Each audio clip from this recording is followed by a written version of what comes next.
Hey, it's Rafael Krieger here, and today I want to talk about the effects of the emotionally absent father in men, how it impacts our psychological development, and how to finally start healing.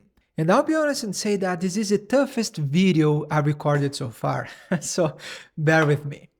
So, when I'm talking about the father's absence, it can be emotional, that is, he's physically there, he's present, but he's unreachable and never gets fully involved with you and the family. Or he can be completely absent, so he's both physically and emotionally not there. But in my experience as a therapist, both circumstances tend to produce very similar results. And I think the most common one is a deep longing for a strong and wise guiding figure who can teach us about life and how to truly become a man.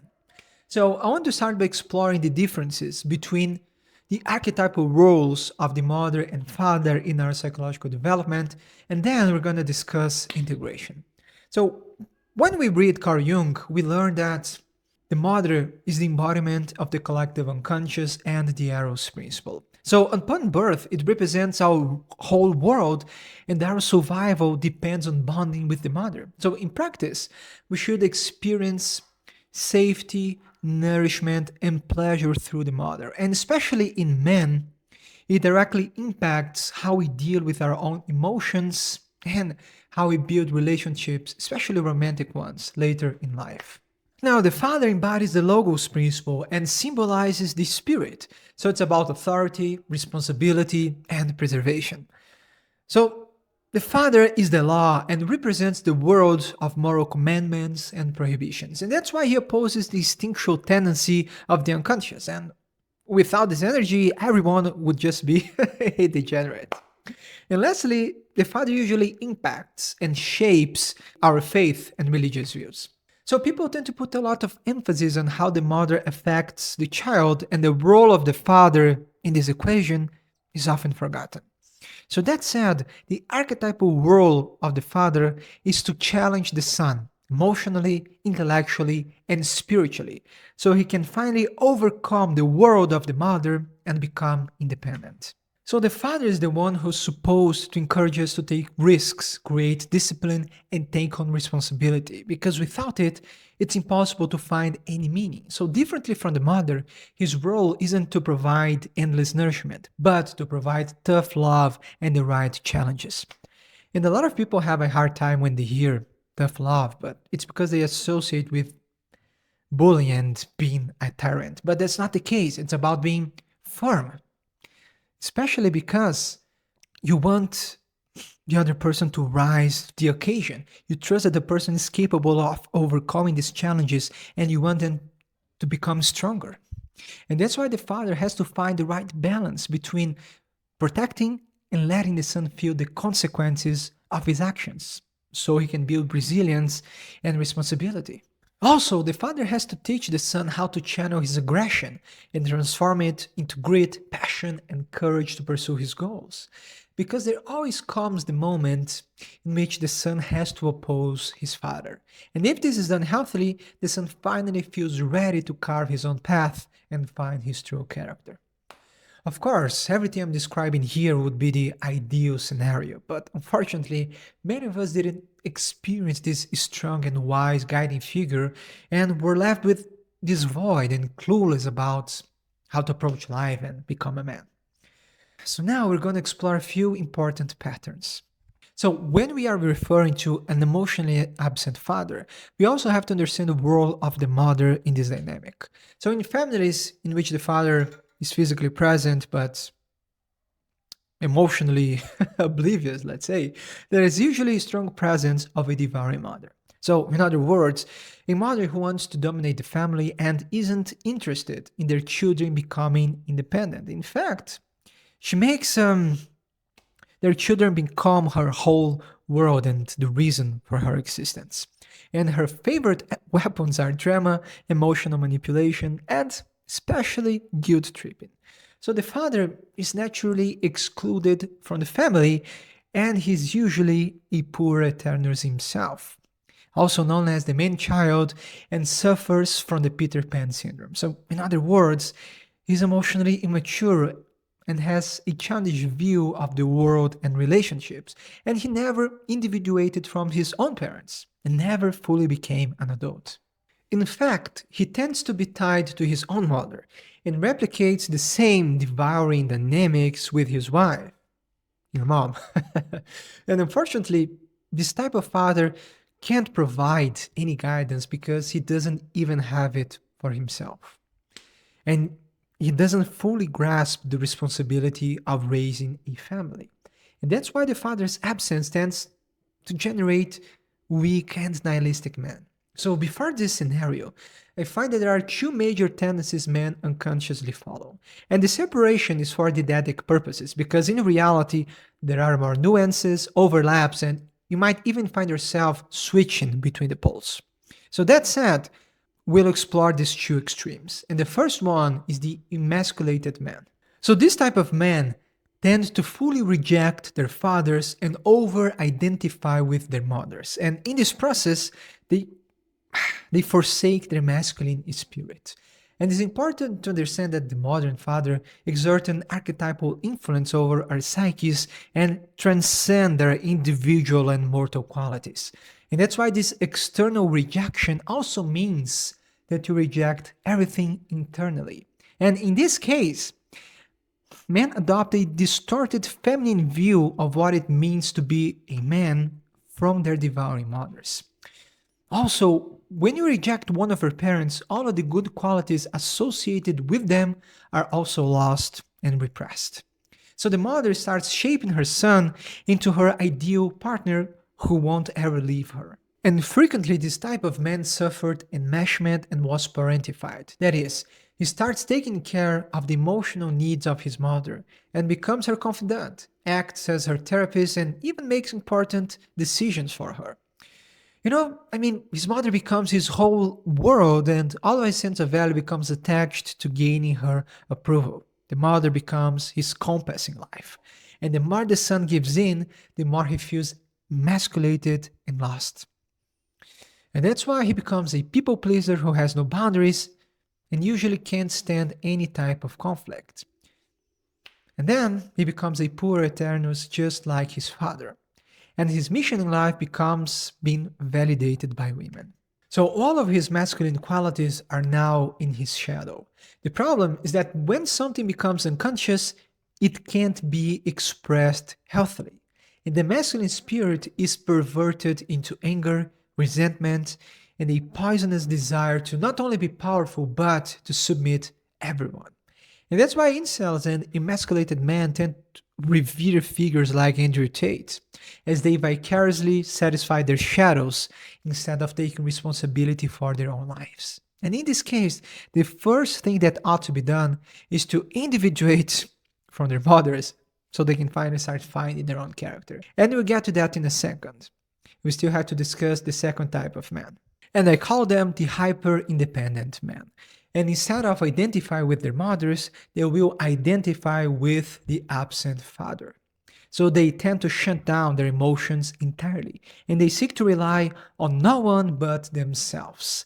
And they are usually fueled by this deep rage, which they usually use to flee from their homes and luckily create something better for themselves. So when this type can channel his anger properly, they can become high achievers, since they're usually extremely disciplined and follow a structure.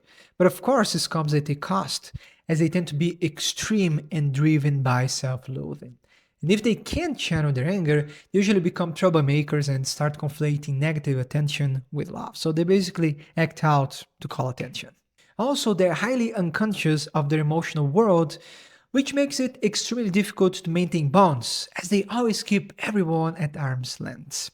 And to avoid their emotions, they always make themselves busy and frequently become workaholics. So this type of men tend to be more confrontative, and they usually feel good in environments dominated by men. But to compensate the father's wound, they can become addicted to gaining power and prestige, as they over-identify with their titles and careers, and work tends to be the sole reason for their existence, as they feel like they have to earn love and validation by performing and being productive. Also, they tend to be more resistant to acknowledging their pain and how their childhoods impacted them. And that's why they also aren't free from the father complex, as their life is still a reaction to this wound. So obviously their idea about masculinity has to be challenged, as they usually equate it with pure aggression and any emotional display is perceived as weakness. So as I said in the beginning, these are two extremes, and in reality there is more nuances. And you can also find yourself gravitating between the poles. That said, we're moving to the integration part. I'm going to share a few steps that help me heal the father wound. And this will be based both on my personal and professional experience. The first one is take your call to adventure. And listen, I perfectly understand the feeling of being unprepared for life and possibly the massive resentment you have directed toward your father. And I want you to know that this feeling is justified and it wasn't your fault if he neglected you or decided to leave. And I know how hard it is to deal with this father wound. But if you want to become an adult and truly free from this wound, you will have to own the responsibility of creating a better life for yourself. And I know how tempting it is to give in to victimhood and expect someone else to save you. And I'm not proud to say that I've done this for a long time, but I also paid dearly for it. I was in this constant inner turmoil. I was anxious, depressed, and unable to achieve anything I wanted. And I also had these terrible friendships that reaffirmed my narratives, and my life had no meaning. And the great part of it was my refusal to take my call to adventure, become an adult and break the tie with my parents. And yes, this transition might be easier if someone pushes you. But if you don't have that, you will have to sum up all of your courage and seek challenges for yourself, especially if you were sheltered. And this reminds me of the moment I decided to take my call to adventure. And it was about 9 years ago. And as I mentioned, I was extremely anxious and depressed and had no idea what to do with my life. And I can't remember exactly how, but I found this book, The Hero with a Thousand Faces by Joseph Campbell. And he basically describes how we are supposed to conquer our childishness, by following our call to adventure and carving our own paths. And the first task in everyone's journeys is to individuate from our parents. And I must say that I took this very literally, because for the longest time I wanted to live abroad, but I never went for it because, well, I was afraid. But in that moment, I had this deep knowing that my life depended on it. I just had to go for it. And after having this experience, it must have been after 4 or 5 months, I moved from the south of Brazil to Dublin, Ireland. And I finally started, to feel alive again. I took on weird jobs, I got scammed a few times, and I faced many tough situations. But I also formed new friendships. I traveled through Europe, and I finally understood that I was meant to be a therapist. So I needed these challenges to finally start maturing. And of course, you don't have to go to another country to find your true self. The lesson is about putting yourself in an environment that gives you no choice but to give all you have. You just need to take the first step because the guidance you seek can be found in other places.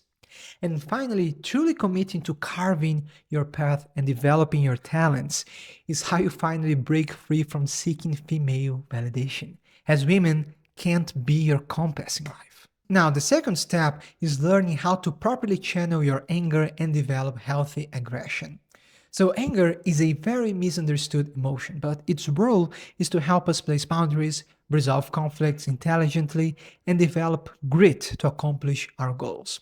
And especially in our teenage years, anger comes to help us separate from our parents, break this bond. The problem is that it tends to be demonized, especially by divine mothers. But again, for anger to work properly, it needs to become conscious. Otherwise, it quickly becomes a form to call negative attention and get back at the parents instead, of becoming independent. And I often talk with guys who have a lot of repressed anger but never let it out. And as a result, they tend to be unmotivated, avoid conflicts, and they become people pleasers. So that said, We learn to channel our anger through strenuous physical exercise because it's impossible to feel confident and have drive if you never experienced deeply in your body what it's like to give all you got.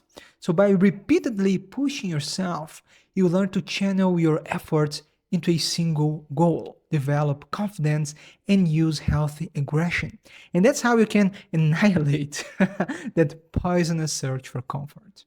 Now, the third step is using art and creativity to heal shame, perfectionism, and reconnect with their own emotions. And listen, I know you don't want to do that. I know you don't want to sit with your feelings and, cry and accept whatever is there.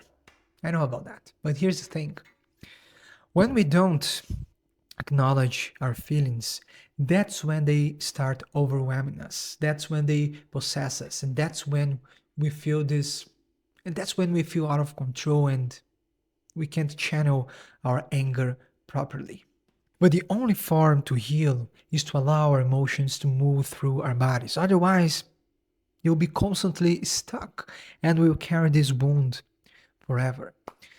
And in the beginning of the video, I said that this was the toughest video I've ever recorded because when I was scripting, writing the article for it, I'll be honest and say that I cried thinking about these things. You know, thinking about my childhood, thinking about the things that, happened to me. And I didn't know I was still carrying these emotions inside of me. I didn't know that they were, that they were, that they were there. But I realized I was dismissing this part of me, that little boy. And a lot of people talk about reparenting, right? And simply put, I understand that we go through two stages in this scenario. The first one is creating the safe space to feel our emotions. And many of us never had this space to fully express ourselves and feel like everything was going to be all right, because that's what happens when we are kids. When we are hurting, we look for our parents, an adult, and we want to feel safe. We want to hear that everything will be okay. And if we never had a safe space, we have to create this now. We have to accept this part of ourselves, feel these emotions, and tell ourselves, listen, it's going to be okay. I'm not threatened by these feelings and these emotions, and I know they will pass. If I just stay with them for a moment, understand what's going on, and maybe adjust my course of action to stop dismissing this part of me from now on. And obviously, the second part of the parentification is taking responsibility for it. Is knowing when it's time to allow ourselves to feel whatever we have to feel, and when it's time to, let's say, tough up again, to stop acting as a child and start protecting this part of ourselves and taking the necessary actions. And this is especially important if you're in a relationship, if you're married, and if you have kids. Because otherwise, if you shut your feelings down, you will become that emotionally unavailable man. And you will start hurting the people who love you the most. So we gotta make these feelings become conscious. And the best way to do that, so we gotta create more awareness about our emotional life and make our feelings more conscious. And we can do that by shaping the unconscious into some sort of art. And it can be writing, it can be music, it can be poetry, whatever helps you to contain these feelings, to contain these emotions, and translate them into something that you can later apprehend more consciously. And that's how we can allow these feelings to move, through us and do something positive with it.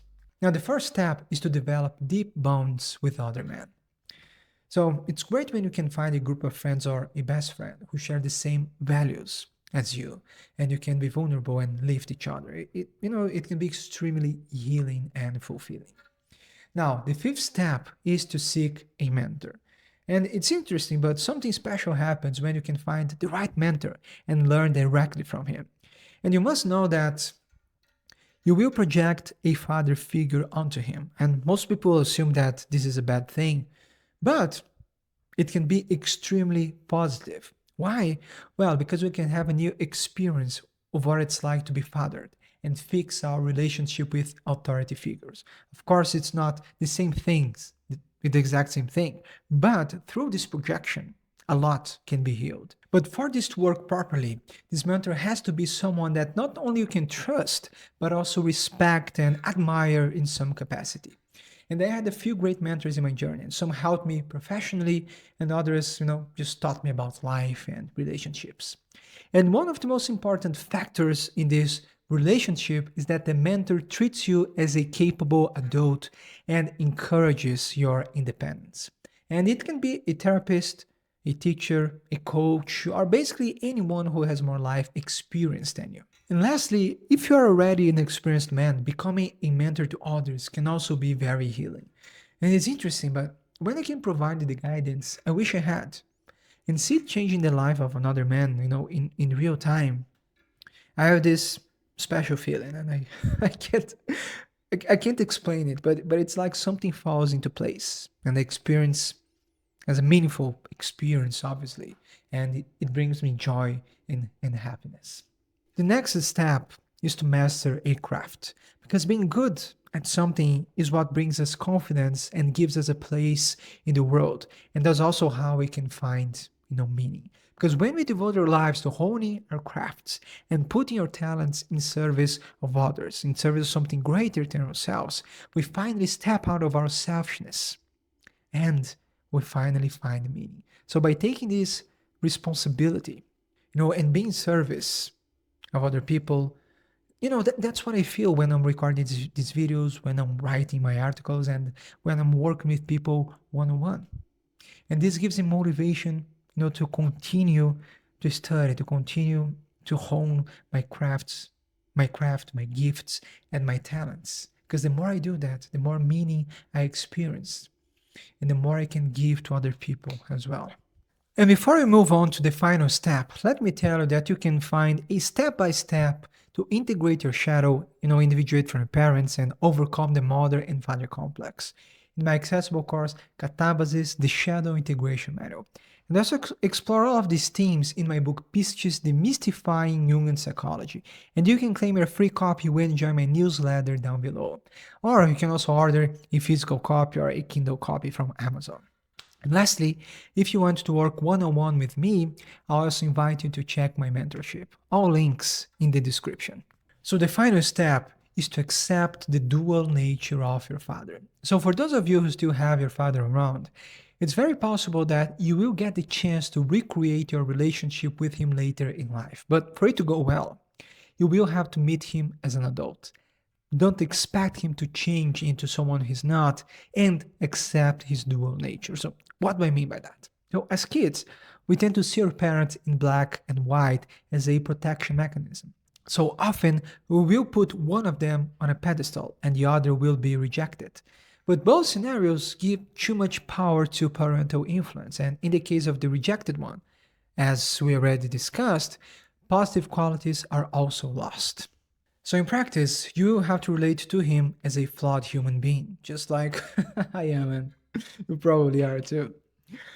So this means that we also shouldn't take things so personally, especially if they're emotionally immature. Like, of course, we shouldn't accept violence and bullying and tyranny. But sometimes you also have to understand the incapacity of the other person, not demand something that they don't have to give. So, getting back to the dual nature, you probably noticed that you inherited many fears from your father. And in my case, my father had many talents he never fully developed and was ashamed to show his creations. And for years, I also played small and ran away from any kind of spotlight. And this finally changed when I realized I was repeating the same mistakes and started giving all I had to develop my own talents and face the world. And now I've got my own business, mentored people from over 20 countries, created several courses, and recently published a book. And by doing this, I'm also healing the both of us. And recently, he started doing his own thing as a writer too. And finally, I learned two great qualities from him. The first one is that he has an unmatched sense of humor and he is extremely funny. And second, he taught me to have faith. And this leads us to my final point. To overcome the father complex completely, we must cultivate our spiritual life, the Logos, to find this inner guidance and be connected to something greater than ourselves.